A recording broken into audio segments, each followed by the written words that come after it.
You to just really chime in from your perspective. How has this truly shifted your view of America? I appreciate Dante's definition of a racial terrorist, and that includes white people who are indifferent to the torture of Black people, and just thinking about how all white people are implicated, and thinking about the white mobs and the lynchings and the massacres of hundreds of innocent Black people, whether it's for voting rights or for organizing for farm action, whether it's for any crime that was arbitrarily made up by white people just to torture Black people, and how entire white communities showed up to lynchings, to massacres, as a social activity, as a religious activity, showing up in Sunday church clothes, children smiling at cameras while Black bodies hang from trees burning. I believe that white people have traded in our morality and humanity for white power, and that's the state that we're living in. Feel this looks now in modern day America when it comes to all of this lack of equality for women and how white women are responding and kind of leaving you behind? I think it's important to begin this discussion by saying that white women had no rights. Any rights that they gained were given to them by white men. It's important to understand that under the laws of coverture, European men had the legal right to inflict violence onto their wives, onto their children. But this particular iteration was something that was already normalized in the European customs. They then had the jurisdiction and the full authority to ensure that we were not able to react or respond through the legal process to all of the horrific abuses that were inflicted upon us. And so it was exponentially worse for Black women. There's this pecking order, right, where there's white men at the top, white women, Black men, Black women. And I think what had happened is the socialization of white women into violence by their partners or significant others, their lack of rights. They then inflicted that same violence and pain towards Black men and Black women. So I think sometimes in these conversations, we often leave out white women because of their subjugation. And yes, that is a huge part of what has happened to them as well. I don't want to be insensitive to that. And I also want to hold them accountable for the ways that they participated in racism as well, and enslavement and abuse and the rape of Black boys and Black women too.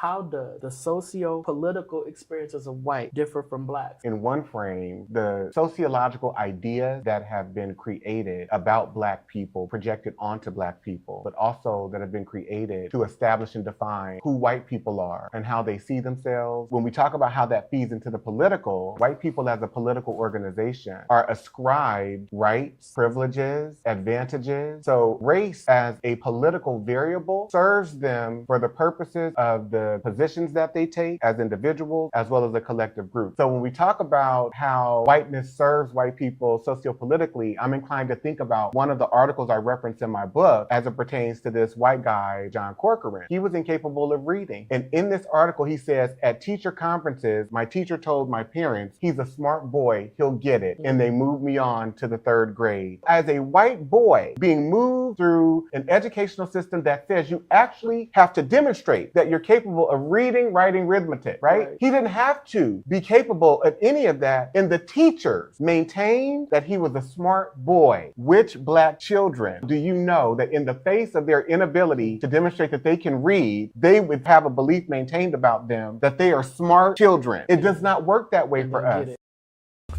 Dr. Amos Wilson told us, we have a school system that is based upon the psychology of white children and white people. If we are trying to educate our children in that system, they are bound to fail. The very structure of the educational system itself is based upon a white model, and therefore it has a built-in failure mechanism for Black children, one way or the other. Dr. Bobby Wright told us, in their relationship with the Black race, whites are psychopaths, and their behavior represents an underlying biologically transmitted proclivity with roots deep in their evolutionary history. The psychopath is an individual who is constantly in conflict with other persons or groups. He is unable to experience guilt, is completely selfish and callous, and has a total disregard for the rights of others. One of the best methods that can be used to measure the psychopathic traits of the white race is observing and analyzing their universal overt behaviors and attitudes towards Black people. Psychopaths simply ignore the concept of right and wrong. By ignoring this trait in the white race, the lack of ethical and moral development, Blacks have made and are still making a tragic mistake in basing the worldwide Black liberation movement on moral suasion. It is pathological for Black people to keep attempting to use moral suasion on a people who have no morality, where race is the variable. Acclaimed author Dante King invites you to purchase his book, Diagnosing Whiteness and Anti-Blackness, by going to his website, www.danteking.com, or Amazon, Barnes & Noble, and any other major book retailer.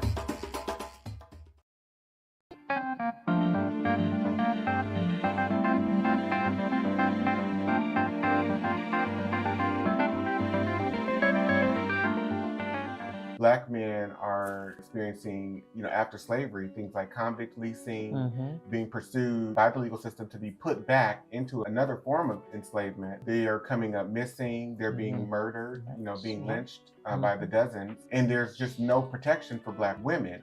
Black men cannot protect Black women. And then there are many situations where there's so much violence that unfolds and emerges within the Black family as a result of the white violence that's being done onto Black men and Black women, because now these Black men have nowhere to put their violence other than into their families. And so the children are beaten, the partners are abused. And so what are the results of white violence? What are the results of white predation? We see those results manifesting infinitely in the Black community. Everything that we are, everything that we became, we've gotten it from white people out of their playbook. All of these things were handed to us. And it is important that we put these things into its proper context. Otherwise, we find ourselves blaming Black people for all of the problems and issues that we see manifesting within and throughout the Black community today and in the past, previously.